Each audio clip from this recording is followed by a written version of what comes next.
नमस्कार, स्वागत है आप सभी का द शिक्षा कैपिटल हमारे यूट्यूब चैनल पे।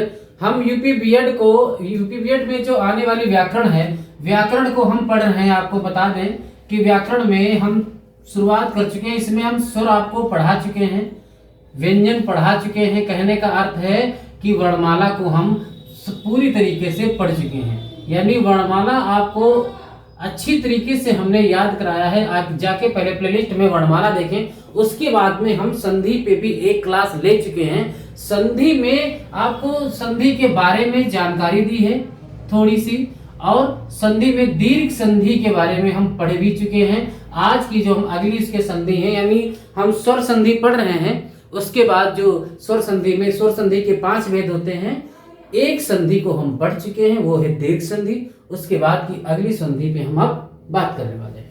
ठीक है, पढ़ने वाले हैं अच्छी तरीके से। पहले हम व्याकरण को, संपूर्ण व्याकरण कहने का अर्थ है यूपी बीएड में जितना कुछ पूछा जाता है उतना पढ़ाएंगे। उसके बाद जब एग्जाम आने वाला होगा तो इसी पे प्रैक्टिस होगी। लगभग में 1000 2000 जितने हो सकते हैं प्रश्न बनाए जा सकते हैं यूपी बीएड के लिए मैं आपको पढ़ाऊंगा। UP BEd, special UP BEd के लिए मैं पढ़ा रहा हूं, याद रखना जितना भी।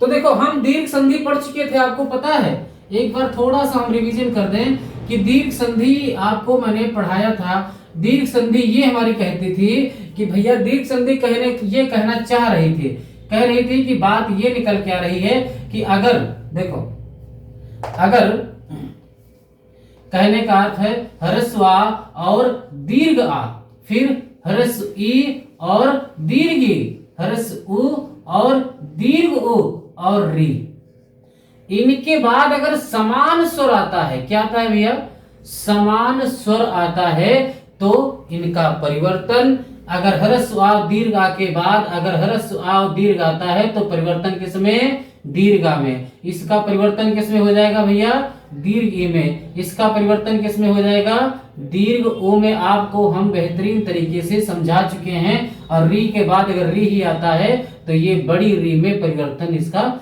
हो जाएगा। ये हमारी थी दीर्घ संधि। ठीक है, अब जो हम बात करने वाले हैं वो हमारी होगी गुण संधि। अगली संधि की जो हमारी बात है वो क्या है, गुण संधि। देखो, गुण संधि क्या होती है, समझो जरा इस बात को। अगला टॉपिक डाल लीजिए भैया, गुण संधि। ठीक है, गुण संधि देखो,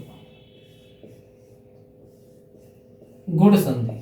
अब आप समझेंगे कि ये गुण संधि क्या होती है। एक एक हम जीरो से, समझ लो, यहां जीरो से स्टार्ट किए हैं, आपको हीरो बना के छोड़ेंगे। ठीक है, और हीरो कहने का अर्थ है बीएड में भैया इतना याद रखना, 50 में आपके 49 आपके सही होंगे। एक नंबर वो गलत होगा क्योंकि आप छोड़ोगे, क्योंकि आपके पास टाइम नहीं बचेगा। ठीक है, उसकी वजह से। बाकी आप 50 में 50 कर सकते हैं अगर आप हमसे जुड़े रहे आखिरी अगले एग्जाम तक। ठीक है, एक ही मुझे ही सिर्फ फॉलो किया, तो जब पेपर आपके सामने आएगा तो एकदम हंसते मुस्कुराते हुए पेपर को करोगे। ठीक है, चलो तो गुण संधि पे हम बात करने वाले हैं। क्या है गुण संधि भैया, देखो, गुण संधि ये कहना चाहती है, अगर हम परिभाषा लिखें, परिभाषा लिखने से कोई मतलब है नहीं, क्योंकि इसका कोई विशेष फर्क नहीं पड़ता है। देखो, कहता है कि ह्रस्व आ और दीर्घ आ, इन्हीं पे संधि होगी, गुण संधि। ठीक है, अगर ह्रस्व आ के बाद, समझ लेना, चलो ऐसे बना देते हैं। ये कह रहा है, देखो मैंने कहा आपसे कि संधि हमेशा प्रथम शब्द और द्वितीय शब्द के बीच में ही होता है, यानी ये हमारा प्रथम शब्द हो गया। ठीक है, ये हमारा प्रथम हो गया, ये हमारा द्वितीय हो गया। प्रथम शब्द का अंतिम वर्ण और द्वितीय शब्द का प्रथम वर्ण, इन्हीं के बीच में संधि होती है। ठीक है, तो ये यही बात यहाँ पे हो रही है। कहने का अर्थ ये है कि प्रथम शब्द में अगर ह्रस्व आ और दीर्घ आ के बाद अगर ह्रस्व ई और या फिर दीर्घ ई आता है। ठीक है, ह्रस्व आ और दीर्घ आ के बाद अगर ह्रस्व ई और दीर्घ ई आता है तो भैया परिवर्तन किसमें होगा, परिवर्तन किसमें होगा, एक ही से चलते हैं। परिवर्तन किसमें होगा, आपको पता है परिवर्तन किसमें होगा, परिवर्तन होगा ए में। किसमें होगा परिवर्तन भैया, ए में। इस बात, यही संधि का नियम है, यही संधि का नियम है। गुण संधि यही कहती है कि अगर कोई किसी शब्द का प्रथम वर्ण अगर ह्रस्व आ या दीर्घ आ हो, ठीक है, और द्वितीय शब्द का प्रथम वर्ण ह्रस्व ई या दीर्घ ई हो, तो परिवर्तन किसमें होगा भैया? ए में होगा। परिवर्तन किसमें होगा? ए में। वही यहाँ पे बात हो रही, परिभाषा लिखने से कोई मतलब नहीं है, ठीक है, लंबी परिभाषा हो जाएगी। फिर अगली बात देखो, 2-3 बातें इसमें है। फिर अगली बात, अगर ये कह रहे हैं कि अगर ह्रस्व आ और दीर्घ आ के बाद अगर ह्रस्व उ और दीर्घ उ आए, परिवर्तन किसमें होगा? ओ में। परिवर्तन किसमें होगा? ओ में होगा। परिवर्तन किसमें होगा? ओ में। आपके मन में यह भी आता होगा, अगर री आ जाए, अगर ए आ जाए, ओ आ जाए, भैया वो संधि बदल जाएगी। गुण संधि में सिर्फ 3 बातें आएंगी जो मैं बता रहा हूं। फिर कह रहा है कि अगर ह्रस्व आ और दीर्घ आ के बाद अगर री आ जाए, क्या आ जाए? री, तो इसका परिवर्तन हो जाएगा बेटा अर में। परिवर्तन किसमें हो जाएगा? अर में। ठीक, यही हमारा जो है गुण संधि का नियम है, इसी को आपको तैयार रखना है, बाकी कुछ नहीं। बाकी सब उदाहरण तो बहुत होते हैं, उदाहरण नहीं याद करने होते हैं, सिर्फ परिभाषा याद रखनी होती है। तो गुण संधि हमारा ये कहता है भैया कि अगर छोटा बड़ा के बाद छोटी बड़ी आवे, परिवर्तन कहिमा? ए मा। किसमें परिवर्तन हो जाएगा? ए मा। अगर छोटा बड़ा के बाद छोटा बड़ा आ जाए, परिवर्तन किसमें हो जाएगा? ओ में। हम एक एक करके उदाहरण भी समझाएंगे अभी। अगर ह्रस्व आ और दीर्घ आ के बाद री आता है, परिवर्तन किसमें हो जाएगा? अर में। हम एक उदाहरण के तौर पे अगर हम आपको समझाना चाहें तो देखो, एक उदाहरण यहाँ पे समझो। अगर शब्द आपके सामने एक नजर आता है, इसका उदाहरण, अगर शब्द आ जाता है देव प्लस इंद्र, देखो ये शब्द आ गया, ठीक है, देव प्लस इंद्र अगर आ जाए तो ये इसका समझो, वही मैं जो कह रहा हूं, इसको तोड़ो जरा, इसको तोड़ो। अगर हम इसको तोड़ते हैं तो आपको पता है दा को सिर्फ तोड़ेंगे, दा को नहीं तोड़ेंगे, वा को तोड़ेंगे, ठीक है। वा में जैसे ही इसको हलंत लगाए नीचे, इसमें से बाहर निकल के आ गया क्या? आ। फिर हम प्लस चिन्ह लगा देंगे। फिर ई को, ई तो ये टूटा ही है, बिंदी लगा दें। इसके बाद हमारा द्रा है, छोड़ दो। यही बात वो कहना चाहता था। देखो यही बात मैं कह रहा था कि प्रथम शब्द का अंतिम वर्ण और द्वितीय शब्द का प्रथम वर्ण, इन्हीं के बीच में तो संधि होगी, इन्हीं के बीच में तो संधि होगी। अगर इन्हीं के बीच में संधि होगी, ठीक है, तो आपको पता होना चाहिए कि कह रहा है संधि की ह्रस्व आ या दीर्घ आ के बाद ह्रस्व या दीर्घ ही आता है, परिवर्तन किसमें हो जाएगा? ए में। परिवर्तन किसमें हो जाएगा भैया? ए में। तो आपको पता है आ और जब ई एक में मिलेंगे तो परिवर्तन किसमें हो जाएगा? ए में। परिवर्तन किसमें हो जाएगा भैया? ए में, ठीक है। परिवर्तन किसमें हो जाएगा भैया? ए में, ठीक है। अब देखो इधर हमारा क्या बचा था? देव, वो भी क्या? आधा, ठीक है, प्लस इधर क्या बचा है भाई? ई तो हम ले चुके हैं, तो इधर क्या बचा है? द्रा। क्या बचा है? द्रा। अब ये आपस में जोड़ोगे तो शब्द बनेगा ए के ऊपर ये मात्रा चलेगा, बिंदी इसी के साथ रहेगी, शब्द बन जाएगा देवेंद्र। शब्द क्या बन जाएगा? देवेंद्र, ठीक है। तो ये हमारा कुछ संधि, गुण संधि का नियम है। गुण संधि का नियम मैंने बता दिया कि ह्रस्व आ और दीर्घ आ के बाद ह्रस्व ई और दीर्घ ई आता है, परिवर्तन ए में हो जाएगा। अय में नहीं होगा, क्योंकि अय वृद्धि संधि का उदाहरण है और वृद्धि संधि का उदाहरण है, ठीक है, उसमें परिवर्तन नहीं होगा, वो बात की बात है। हम जब वृद्धि संधि पढ़ेंगे उसमें समझाएंगे। ये हमारी थी गुण संधि, ठीक है। अगर हम अगले दूसरे भेद की बात करें, इसका उदाहरण ले, इसका उदाहरण ले, ठीक है। जैसे हमने शब्द ले लिया, एक शब्द ले लिया, कौन सा? जैसे शब्द ले लिया मैंने महा प्लस उत्सव, शब्द लिया, ये वाला शब्द ले लिया, महा प्लस उत्सव। इसका भेद, मैंने इसका भेद यहां समझाया है, इसका एक उदाहरण यहां समझो। तो ये नियम क्या कहता है? इसको तोड़ो, माँ को रहने दो तोड़ने के, क्योंकि इसकी तोड़ने की जरूरत नहीं है। हा को तोड़ोगे, जैसे ही हमने इसको तोड़ा, विच्छेद किया, तो यहां से बच्चा निकल के आ गया क्या? दीर्घ आ। क्या निकल के आ गया? दीर्घ आ। अब फिर ये प्लस का चिन्ह, यहाँ पे इसको तोड़ोगे तो जैसे ह्रस्व उ को तोड़ दिया, उसके बाद आधा ता है, और फिर ये सब इधर पूरा रखो, इससे कोई फर्क नहीं पड़ता है, ठीक है, इसका कोई फर्क नहीं पड़ता। अब ये नियम क्या कहता है, देखो ये एक शब्द है और एक ये शब्द है। नियम कह रहा है प्रथम शब्द का अंतिम वर्ण द्वितीय शब्द का प्रथम वर्ण, अगर प्रथम शब्द का अंतिम यानी प्रथम शब्द के अंतिम वर्ण अगर ह्रस्व व दीर्घ हो और द्वितीय शब्द के प्रथम वर्ण अगर ह्रस्व उ दीर्घ उ हो तो परिवर्तन किस में होगा भैया, ओ में होगा। परिवर्तन किस में होगा इसका, ओ में। बस इसको जोड़ दो, शब्द क्या बचा इधर देखो। अब इधर से हम दीर्घ की मात्रा ले ही चुके हैं तो हमारा भैया आपको पता होना चाहिए आधा बचा है, ठीक है। इसके बाद दूसरे नंबर पे हमको इसी को रख के जो आपको परिवर्तन हुआ है वो रख दिया। फिर इधर क्या बचा, आधा ता और सा और वा बचा। इसको जब जोड़ना होगा तो आपको पता है कि इनके पास कुछ नहीं है, इनके पास लेके आ जाओ तो ये शब्द आपका क्या बनके तैयार हो जाएगा, महोत्सव। शब्द क्या बन गया भैया, महोत्सव। ये हमारी थी गुण संधि का नियम और उसके अंतर्गत कौन सा, ओ वाला जो हमने यानी ह्रस्व आ दीर्घ आ के बाद अगर ह्रस्व उ और दीर्घ उ आता है। अब बात आती है कि हम इसका भी उदाहरण एक देख लेते हैं, एक उदाहरण इसका भी देख लो। जैसे अगर हम आपसे उदाहरण के तौर पे कहें, जैसे मान लो ये शब्द है आपका वर्षाधन ऋतु, वर्षाधन ऋतु। देखो वर्षाधन, अब इसको मिटा दें कोई फर्क नहीं पड़ने वाला है, ठीक है। स्क्रीनशॉट लेना चाहो तो आप ले सकते हो, ठीक है। हाँ उम्मीद करता हूं ले लिया होगा। अब समझो एक इसका भी उदाहरण समझो। जैसे हमने दिया ऊपर वर्षाधन ऋतु, यहां पे लिख देता हूं ज्यादा बेहतर समझ में आएगा, ठीक है। वर्षाधन ऋतु, नियम क्या कहता है इस बात को, नियम समझो और कुछ समझना ही नहीं है। इसको जब विच्छेद करोगे तो देखो हम इसको वाह है पूरा रहने दो, यहाँ पे रा आधा निकल के आएगा तो हमारा फिर इधर सा आ पूरा बचेगा और सा को जैसे ही आधा करोगे तो दीर्घा बचेगा। आपको पता होना चाहिए एक बात ये।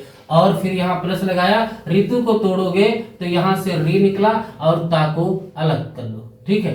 नियम क्या कहता है, प्रथम शब्द का अंतिम वर्ण ह्रस्व व दीर्घा होना चाहिए, द्वितीय शब्द का प्रथम वर्ण री होना चाहिए।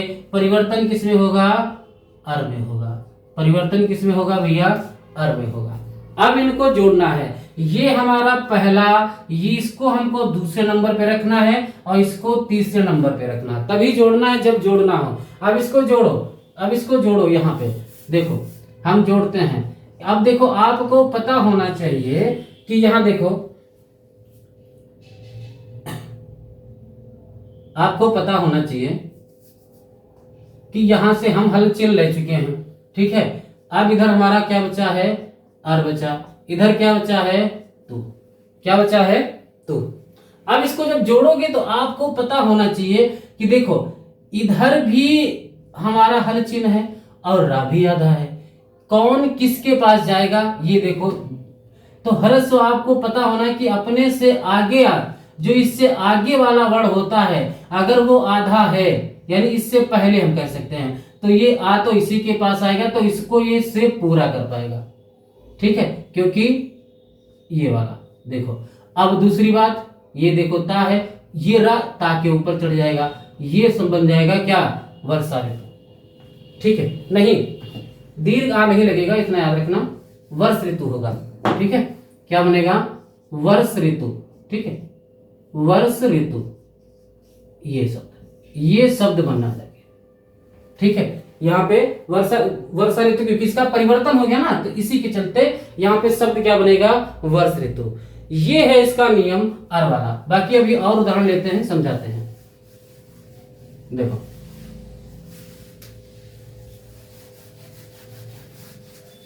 और एक आधे उदाहरण लेते हैं, आप समझ गए होंगे, हम समझ सकते हैं। देखो गुण संधि हम पढ़ रहे हैं, उदाहरण कुछ और लेते हैं। देखो अभी एक साथ में लिखता हूं। अगर एक उदाहरण लेता हूं, शब्द है जैसे सुर प्लस ईस, ठीक है। एक और लेता हूं तो आप आएंगे महा प्लस इंद्र, महा प्लस इंद्र। और लेता हूं तो रमा प्लस ईस। देखो शब्द आपको याद नहीं करने हैं, ये याद नहीं किए जाते हैं शब्द बेटा। इनको क्यों नहीं याद करोगे, क्योंकि आपको सिर्फ नियम पता होना चाहिए, ठीक है, शब्द आपके सामने हजारों आ जाए, सैकड़ों आ जाए, ठीक है, आप बना ले जाओगे। बस इनके सिर्फ परिभाषा याद रखनी है, बाकी कुछ नहीं। जैसे शब्द आपके सामने मैंने दे दिया चंद्र प्लस उदय, बना तो लोगे ही, हम जानते हैं, चंद्र प्लस उदय। एक और शब्द दे लिया जैसे समुद्र प्लस उर्मी, समुद्र प्लस उर्मी। आपको पता होना चाहिए उर्म मतलब लहर, यानी समुद्र की लहर, ठीक है। महा प्लस ईस बना दिया, नहीं बनाया, यहां ले लो, ठीक है, महा प्लस ईस। देखो जितने पूछे जा सकते हैं उतने तो मैं यहाँ पे बोर्ड पे ही आपके उदाहरण करवा दूंगा, ठीक है। बाकी अगर आप अपने से तैयार कर लेते हैं तो बहुत अच्छी बात है, ठीक है। बाकी जितना मैं तैयार कराऊंगा इतना ही तैयार कर लेते हैं तो 90% चांस से फंस जाएगा, ठीक है। चलो महाधनीश। अगली बात करें तो एक शब्द और आता है आपके सामने, यहां पे लिख लो, देखो उमाधन ईस। शब्द क्या आता है भैया? उमाधन ईस। एक और शब्द की बात करें तो देखो महा प्लस, चलो महा रहने दो, हाँ री वाला देख लो, इंपॉर्टेंट है। सप्त प्लस ऋषि, ये इंपॉर्टेंट है, याद रखना, सप्त प्लस ऋषि, ठीक है। कण्व प्लस ऋषि, कण्व प्लस ऋषि, ये इंपॉर्टेंट है, ये इंपॉर्टेंट है, आपको जोड़ लेना है, ठीक है। वर्ष ऋतु तो हमने बता दिया। देखो अभी जो पहले बताया था वर्षा ऋतु नहीं था, मैं फिर से थोड़ी सी गलती मिस्टेक है, वर्ष प्लस ऋतु था, ठीक है दोस्तों, वर्ष प्लस ऋतु था, इसी से आपको मिलान करना था, ठीक है। वर्षा ऋतु शब्द गलत था, ठीक है। चलो अब इनके बारे में समझो थोड़ा, अभी फिर इनके बारे में अपवाद में जो इसमें कुछ अपवाद होते हैं, अपवाद भी हम करवाएंगे, ठीक है। देखो सुरधन इस आपको पता होना चाहिए, यहां से क्या है, रा के अंतर्गत आ है तो यहाँ पे आ निकला, यहाँ क्या है दीर्घी, परिवर्तन किसमें होगा? ए में, तो ये क्या बनेगा आपको पता होना चाहिए, क्या बन जाएगा? सुरेश।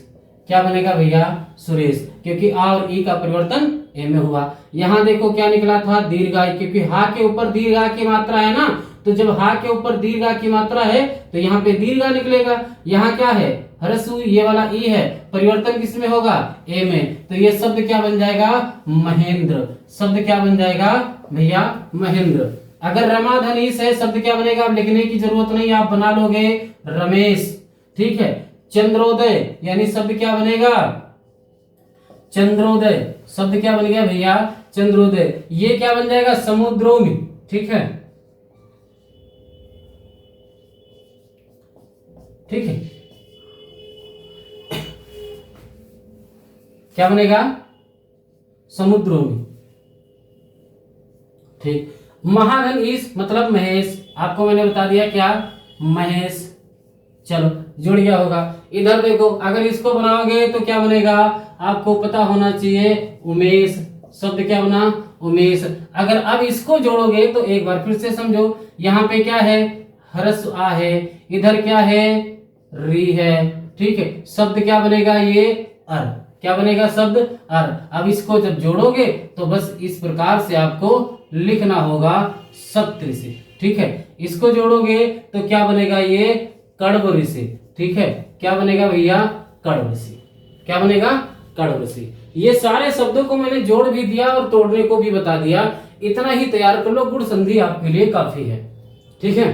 चलो आगे बढ़ते हैं। देखो एक आधे वर्णों में इधर उधर हो जाता है तो उसमें ज्यादा प्रभाव नहीं पड़ता। आप सोच रहे हो कि नहीं पहले सर आप वर्षा लिख दिए थे, भाई कोई बात नहीं, गलती हो जाती है, ठीक है, तो उसमें ज्यादा सोचने लायक बात नहीं है, ठीक है। चलो बाकी आपके इसमें कोई शब्द गलत नहीं है, आप मिला लेना, सही है, ठीक है। इतना ही आपको तैयार करना है। चलो आगे बढ़ते हैं।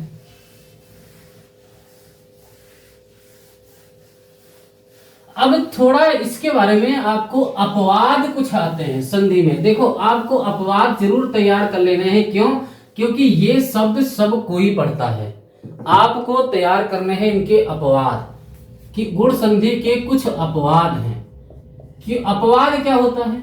यानी उसमें नियम कुछ और लगे और जब नियम बन के तैयार हो तो कुछ और निकले, इसीलिए उसको अपवाद कहते हैं। जैसे एक शब्द आपके सामने मैं देता हूं, जैसे शब्द है स्वर धन ईर।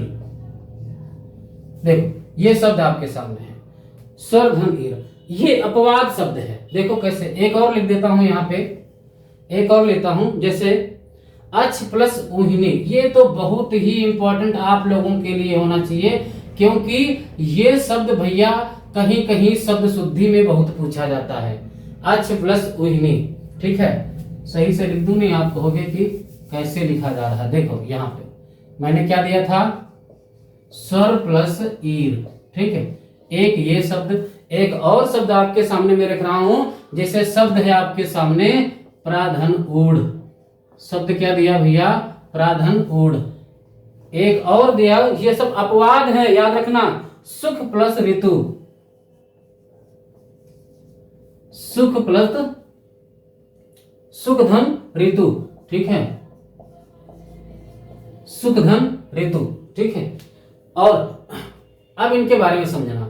देखो इसका परिवर्तन क्यों है, इसी बात को आपको समझना है कि इसमें अपवाद कहां पे लग रहा है। देखो अगर आपको पता होना चाहिए कि इसका अपवाद का अर्थ क्या होता है, समझो हमने कहा इसको तोड़ो, तो ये आपको पता होना चाहिए छा के अंतर्गत हरस आ है, क्योंकि आप वर्ण में वर्ण की संधि कर रहे हैं, तो प्रथम शब्द का अंतिम वर्ण हरस आ होना चाहिए। हाँ भैया छा है, इसके अंतर्गत आ है, ठीक है। यहाँ पे क्या है, दीर्घ है। अब देखना इसका जब परिवर्तन होगा तो परिवर्तन हो रहा है ओ में, यानी ये संधि हो गई गुण। क्या संधि हो गई, गुण संधि का नियम लग रहा है इसमें। और जब इसको जोड़ोगे तो ये शब्द बनेगा आपका अछोहिड़ी, यानी समझो यही बात, ये शब्द क्या बन गया, अछोहिड़ी, यानी ओ की मात्रा, यानी इसमें नियम तो लग रहा था गुण संधि का, नियम लग रहा है गुण संधि, मगर इसमें देखो आओ की मात्रा आ गई, यानी बन के तैयार हुआ वृद्धि संधि का। कहने का अर्थ यह है गुण संधि का नियम लगा और जब शब्द बना तो वृद्धि संधि हो गया, इसीलिए इसको कहते हैं अपवाद। इसको क्या कहते हैं, अपवाद। इसमें देखो इसी प्रकार से आपको पता है यहाँ पे हरस आ है, यहाँ क्या है, दीर्घ है, परिवर्तन किसमें होगा, ए में, यहाँ पे गुण संधि, और जब ये जुड़ेगा तो कुछ शब्द इस प्रकार से बन जाएगा स्वर, ठीक है। यानी कहने का अर्थ यहाँ पे वृद्धि संधि हो गया। क्या हो गया, वृद्धि संधि। यही 2-3 अपवाद आपसे पूछे जाते हैं, आपको लिख लेना है, बस इतना याद रखना है, ठीक है। यहाँ पे देखो अगर ये शब्द जोड़ोगे तो ये गुण संधि का नियम लग रहा है। यहाँ पे देखो हरस आ है, यहाँ देखो दीर्घ है, इसको जोड़ोगे तो भैया ओ बनेगा। क्या बनेगा, ओ। और जैसे ही इसको जोड़ के आप फिट करोगे तो ये शब्द कुछ इस प्रकार से लिखा जाता है प्रौढ़, यानी इसमें भी वृद्धि संधि लग गई, यानी गुण संधि का नियम लग रहा है। शब्द जैसे ही जोड़ते हैं क्या बन जाता है, कौन सा शब्द बन जा रहा है भैया, वृद्धि संधि। इधर देखो इसी प्रकार से इसमें कि भाई खा में देखो क्या है, आ है, इधर क्या है, री है, ठीक है। अब इसको जोड़ोगे तो शब्द बनेगा अर, यानी देखो एक मिनट, कुछ इस प्रकार से शब्द लिखा होना चाहिए ये वाला, क्योंकि आ इसको सिर्फ पूरा करेगा, मगर जब ये शब्द बनेगा तो बनेगा सुखार्थ, इसीलिए यहाँ पे आ की आवश्यकता नहीं थी, दीर्घ आ लगेगा, इसीलिए कहीं कहीं लगता है कि दुख जो है यहाँ पे दीर्घ संधि का भी उदाहरण कहीं कहीं लग रहा है, तो हम ये अपवाद के अंतर्गत आ जाता है, अपवाद के अंतर्गत आ जाता है। एक और शब्द इसी प्रकार से आप लेना चाहें तो जैसे शब्द है 10 प्लस यानी 10 धन ऋण, शब्द है भैया 10 धन ऋण। यहाँ पे देखो क्या है, हरसुआ है, यहाँ पे क्या है भैया, री है, ठीक। जैसे ही जोड़ोगे तो ये आपका बन जाएगा क्या, अर। क्या बन जाएगा, अर। अब इसको अगर आपको बनाना है तो कुछ इस प्रकार से बनेगा, सिर्फ सा को ये पूरा करेगा, ठीक है, और ये अड़ा बन जाएगा, इसके ऊपर ये रा, इस प्रकार से। मगर जैसे ये जुड़ेगा तो यहाँ पे दीर्घ आ की मात्रा आ जाएगी, इसीलिए इसको भी क्या कहते हैं, अपवाद के अंतर्गत लिखते हैं। ये अपवाद आपको लिख लेने हैं, सिर्फ इतने। गुण संधि का इसमें नियम लग रहा है, वृद्धि संधि के ये शब्द बन रहे हैं, इसीलिए इनको अपवाद कहते हैं, ठीक है। क्या कहते हैं भैया लोग, अपवाद कहते हैं। मैं फिर कहता हूं, इधर उधर की बुकों का नहीं है, आपको याद रखना, प्रमाणिक बुक से मैं पढ़ा रहा हूं। जिसको भी अगर टेंशन आने लगे तुरंत बुक को उठाना, कामता प्रसाद गुरु, ठीक है, कामता प्रसाद गुरु के बारे में बता रहा हूं। इन्हीं से ये मैं मैटर लिया हूं, ठीक है, ताकि आपको टेंशन लेने की जरूरत नहीं कि कोई शब्द आपको गलत मिल जाए, ठीक है। मुझसे कोई गलती हो जाए वो उसके लिए मैं क्षमा प्रार्थी हूं, बाकी शब्दों में कोई गलतफहमी नहीं होगी। अपवाद इतने होते हैं वो मैंने आपको लिखा दिए। चलो आगे बढ़ता हूं।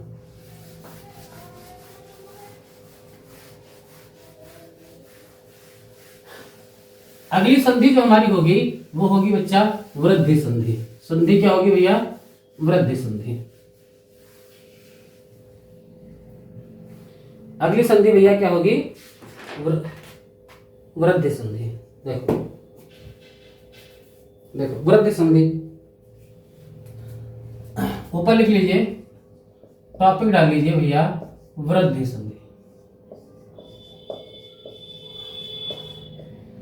वृद्धि मतलब वृद्धि हो जाए, क्योंकि गुण संधि में कहीं ना कहीं एक मात्रा की हम बात कर रहे थे। अब वृद्धि संधि में क्या हो जाएगा? दो मात्राओं की बात हो जाएगी। किसकी? दो मात्राओं की। आपको बहुत लोगों ने यह भी बताया होगा गुण संधि और वृद्धि संधि पहचानने का नियम, कि जहां पर एक मात्रा नजर आए, एक मात्रा नजर आए, देखो यहां पे लिखा है एक मात्रा नजर आए, एक मात्रा तो गुण संधि, दो मात्रा नजर आए तो वृद्धि संधि। अगर कह दो कि गुरुजी ठीक है हम आपकी बात मान लें, तो बताओ भैया कि मनोज में कौन सी संधि होगी, सरोज में कौन सी संधि होगी? अगर ओ की मात्रा से ही आप पहचान रहे हैं तो सोच के देखो, इनमें तो भैया कोई, इसमें भी वो एक ही मात्रा है, पर ये तो गुण संधि के नियम नहीं है, ये दोनों विसर्ग संधि के नियम हैं। ये शब्द किसके हैं? विसर्ग संधि के नियम है। तो ऐसा भी नहीं होता है कि सब में एक ही मात्रा। हाँ 50% आपका पेपर हल हो सकता है अगर इतना ही तैयार कर लेते हैं कि हाँ अगर एक मात्रा निकले तो गुण संधि, जब आपको बिल्कुल ना याद हो तब तैयार ये लगा सकते हो, ठीक है, कि एक मात्रा हो गुण संधि, दो मात्रा हो तो वृद्धि संधि, ठीक है।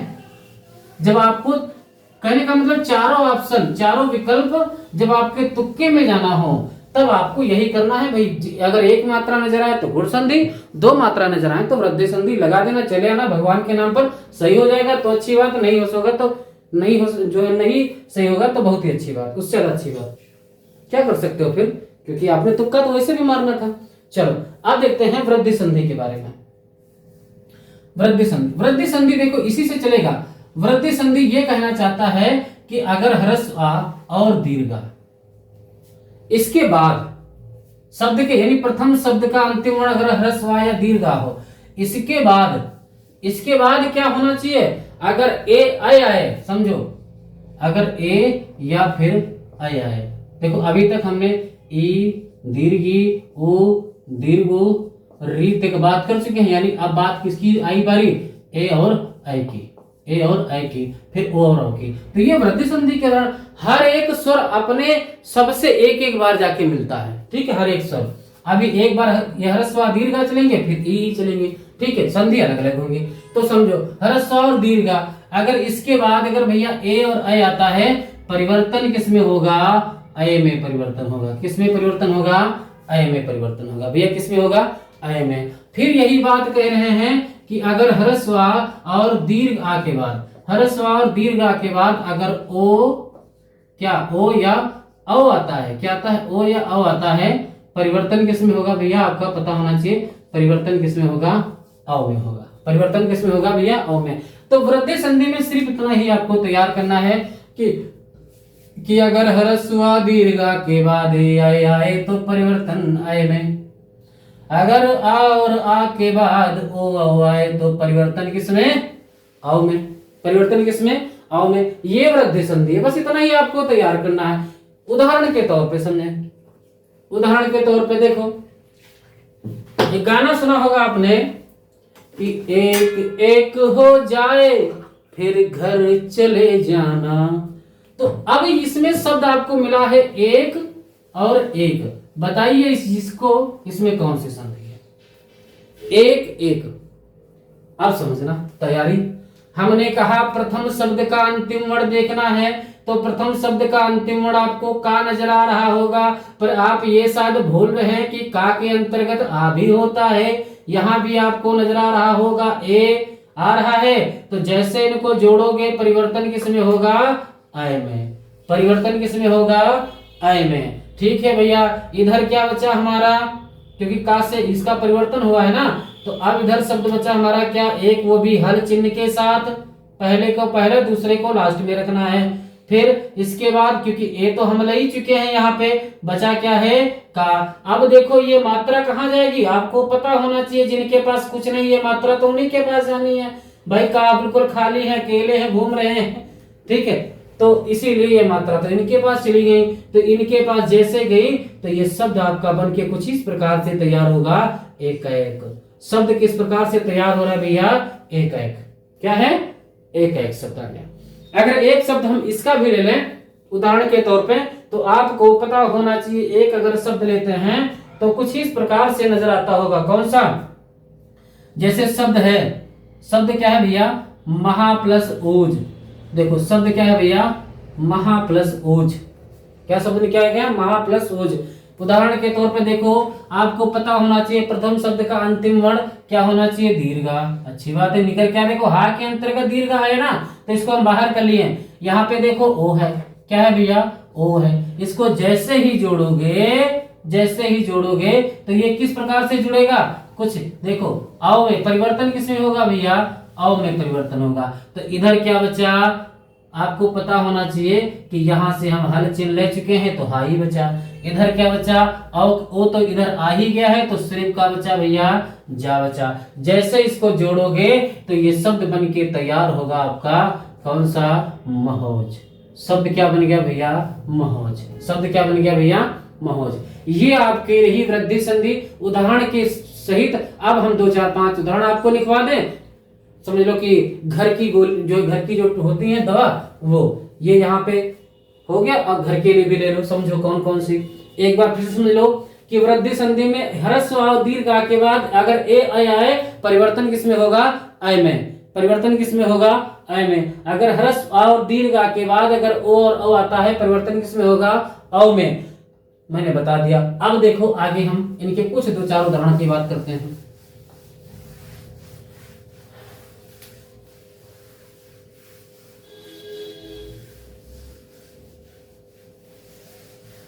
दो चार उदाहरणों की बात करते हैं।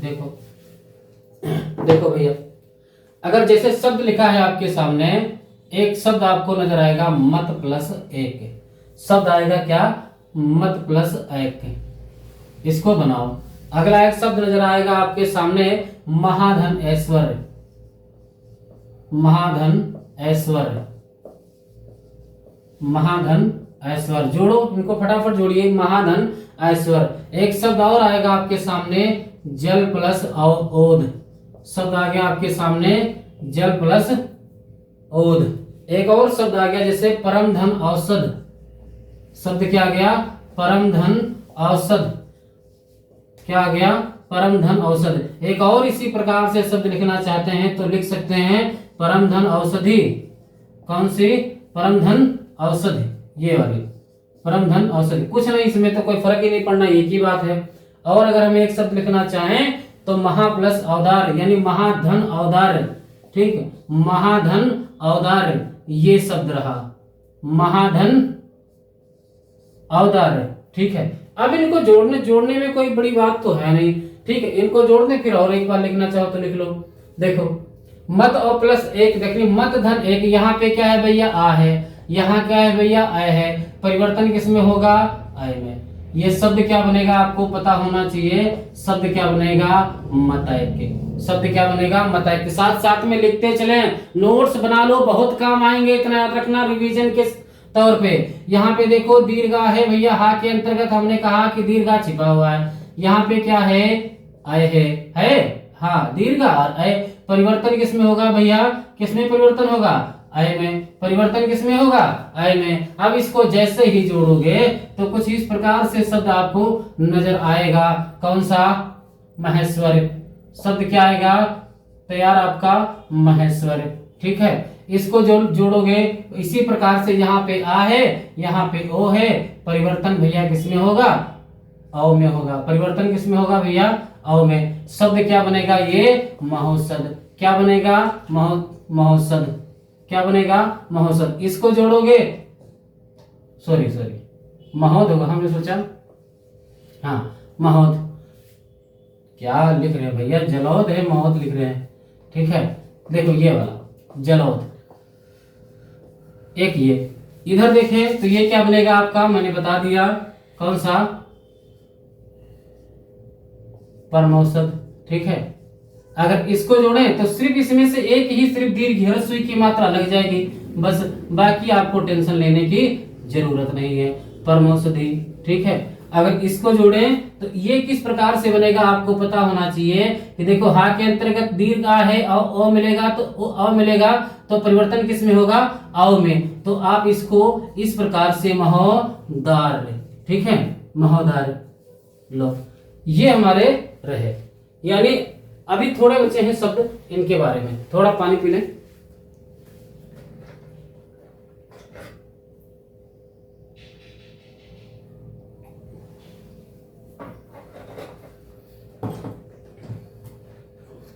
चलो आगे बढ़ते हैं,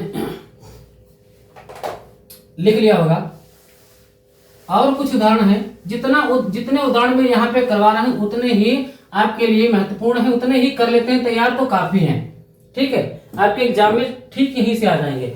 अगले शब्द अगर हम बात करते हैं, कुछ उदाहरण देखो, एक शब्द आपको नजर आएगा क्या, वित्त प्लस ऐसा, ठीक है, ये वाला वित्त धन ऐसा। एक शब्द आपको नजर आएगा लोक धन ऐसा,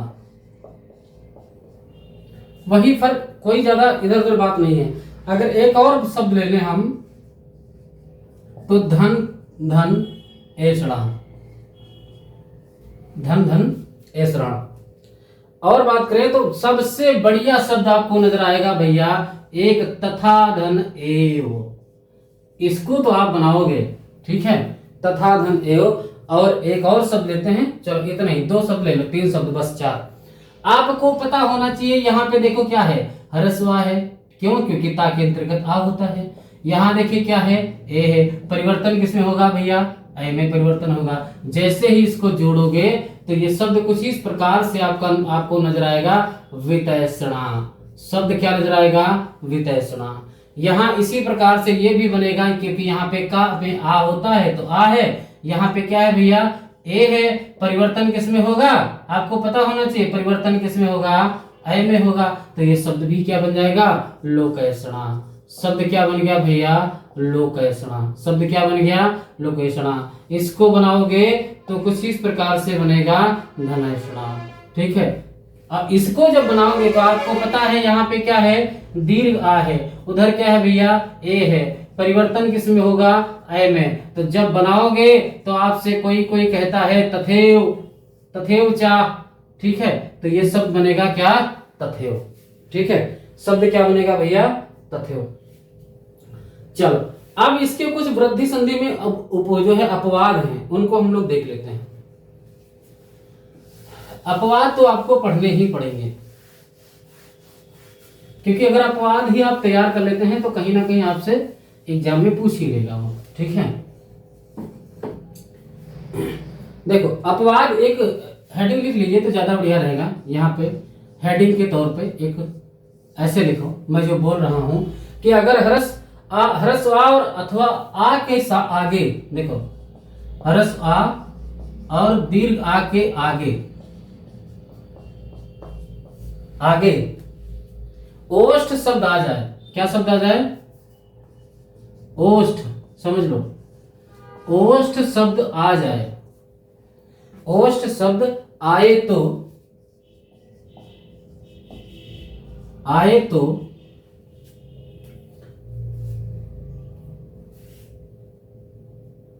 ठीक है, तो विकल्प से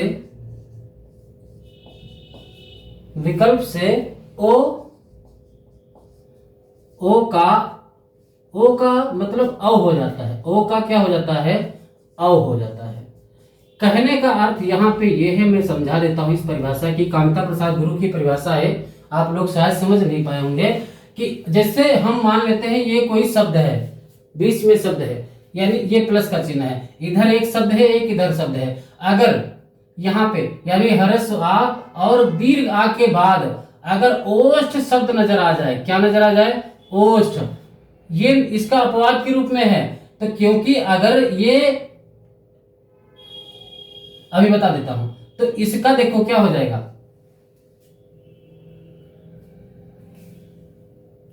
ठीक है, ओ अथवा औ हो जाता है, दोनों में से कोई हो जाएगा। ठीक है, अगर ये दोनों यानी ओष्ठ शब्द आता है तो या तो ओ हो सकता है और या फिर औ हो सकता है, यानी दोनों अर्थ इसके सही माने जाएंगे, दोनों अर्थ इसके सही मान जाएंगे, ओ अथवा औ, यहां पे लिखो, ठीक है, ओ अथवा औ, ये पे, ठीक है, अब सही है। यानी ह्रस्व और दीर्घ के आगे अगर ओष्ठ शब्द आ जाता है, ओष्ठ शब्द आ जाता है तो विकल्प से ओ या औ दोनों में से कोई भी हो सकता है। उदाहरण के तौर पे आप समझो यहां पे, ठीक है, उदाहरण के तौर पे समझो यहां पे, देखो जैसे शब्द आपके सामने मैंने लिखा, अगर उदाहरण के तौर पे देखते हैं, देखो जैसे मान के चलो उदाहरण में लिखते हैं, एक शब्द है आपका बिंब, बिंब धन ओष्ठ, देखो ये शब्द है आपका बिंब धन ओष्ठ। एक और ले लेते हैं, तो जैसे शब्द है